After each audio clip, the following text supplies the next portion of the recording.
Hey guys, what's up? This is Rodolfo. Today I'm visiting a friend and he has one of the coolest classic car garages here in Costa Rica. So let's go inside and take a look at his awesome rides. Let's go.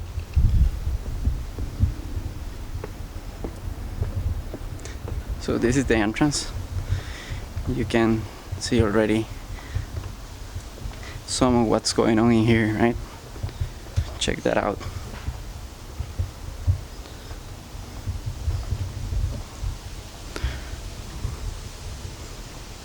Hello. Hey, how are you? Hey Juan, how are you doing? Very good. Thanks for having me here. Sure, welcome to the garage.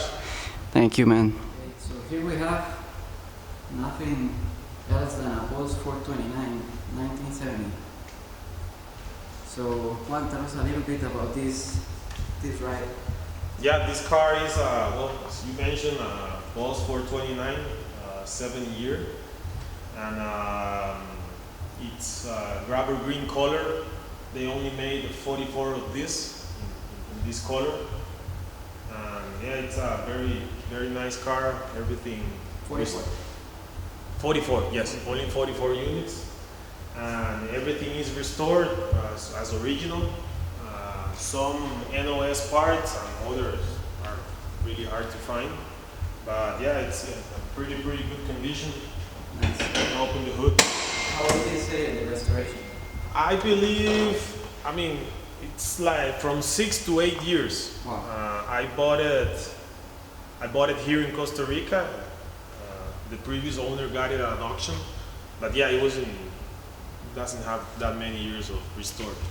It feels like walking into the Ford dealership like back in 1970. Yeah, some details. We try to keep like the markings and the inspection stickers and most of the details. We try to keep it as original as possible. Of course, it has some details that need to be worked on, but basically it's as it came. Nice. It looks pristine. Yeah, we're always on top of the cars, keeping them shiny. They're all working condition, so everything works pretty good on the car. Nice. And I know that you use these cars, you drive them around, so... Yes, yeah. We use them. It's not a nice car to drive because it has the post traction and all these deals. So it's not an easy car to drive, but yeah, I use it once a month. I take it out for a spin, burn some tires. I know. tell me about it, right? Yeah, no? Tell me about it. And you've let me drive it in the past, and it's a blast. You need to drive these cars. It's Yeah. nonsense to just Yeah. have them sitting. So it's That's what I love of what you do, with your cars, because they are not just like trailer queens, that they are just sitting around, because Yeah. obviously the garage is amazing, all super clean, AC and everything, but you still, you drive them, right? Yeah. And you burn rubber with them, you use them like they were supposed to be used in the first place, so that's... You have to use them. If not, they have no problems if you don't use them. Right. But if you use them. Right. So let's take a quick look at the interior. So, And everything is like brand new right here. Check that out. So Juan, were there any automatics? no, they only came in manual. You know that these cars were built to homologate the engine for NASCAR racing. So there was no reason to make it automatic. So Yeah. they only made them manual, and in this year in particular, they had to build 500 units in order to homologate the engine. But for the 7-year, they only built 499. Nice. The NASCAR program was ending, so they really didn't care about the homologation. There you have the car sticker, and There you go. that's the unit. So we're here, we have a Jam. This is probably my favorite of your cars, you know why? I'm Pontiac crazy. This is a 1967 GTO Ram Air in Signet Gold, right? That's the name. Signet Gold, yeah. Signet Gold, right? It's convertible, and they only build 56 of these cars. The convertible with the ram air engine option, which is the XS code on the engine. Right now the car, we just finished repainting the whole car, and we're working on some details here on the engine and on the bay, but everything is matching numbers. It's the real deal. Yeah, look at that engine bay. It's got some work, but 670 heads, all original, brake booster, power steering, Rally 1 wheels, right? yes. Rally 1, yeah, with the red stripes, black pinstripes on the side. Put tachometer, so that this was an option, right? It was an option installed by the dealer. Uh-huh. It didn't came like the original from General Motors, but it was installed by the dealer. So in the end, yeah. Pretty neat. Again, everything like new inside. Check this upholstery, you know, that dash. 4-speed, of course. This is an M21 transmission, right? Yes. 4-speed. It has also a tachometer on the gauges here as well. No, just the hood tag. Oh, just the hood for tag. the speed and. Okay, so over here we have a clock, right? Yeah, Water clock. temp, pressure, speedometer. I don't know why, but I was like under the impression that it had a tachometer like inside as well. Look at this. Yeah, and this is also, everything is working. Actually, it's one of my favorite cars to drive. It's got the power, it's got a very nice handling, it rides smooth. So yeah, overall it's a very, very nice car here. The trunk is open too.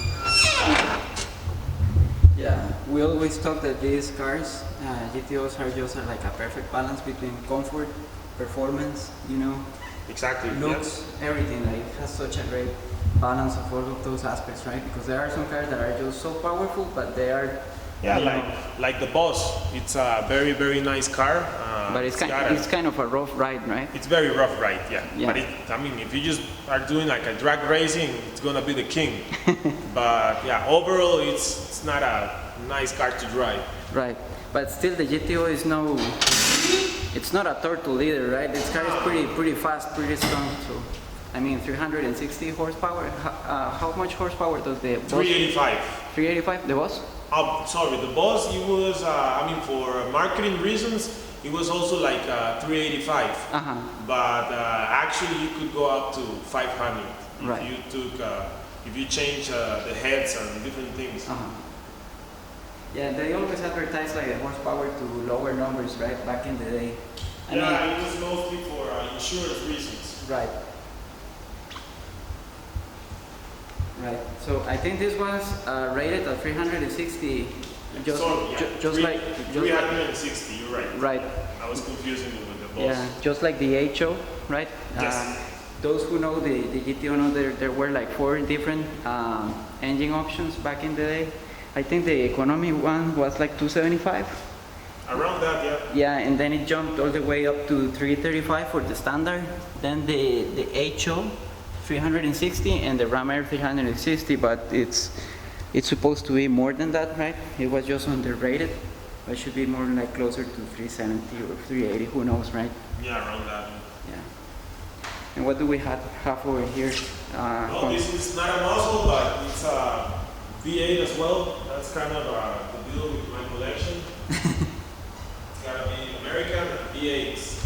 This is a 1957 Chevrolet Bel Air convertible. Really, really nice car. This one came from Washington State. And actually, I drove it from Washington to San Francisco. It was a beautiful ride. Nice. Very, very nice car to drive. And You I fit the whole family there. yeah. And this is the more luxurious, right? Yeah, yeah. The Bel Air was the top of the line for Yeah. that year. Such an elegant ride, right?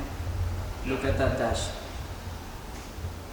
Yeah, it looks, for me, this 57 is one of the best designs. Just so nice, all the details. Two-tone blue interior. Yes. Yeah. Yeah. What's This the name? color is Harbor Blue. Harbor blue. Yeah, the exterior color. And you love it for its own reasons, right? So this is like more like a family car, you know, super comfortable, right? Yeah, like it's- sitting on your couch, right? Exactly. It's like sitting on the sofa. It's a very, very nice car, but still, I mean, it's a 283 engine. It's got some power. It's not a big engine, but it's a nice car to ride. We also restored a little bit the engine.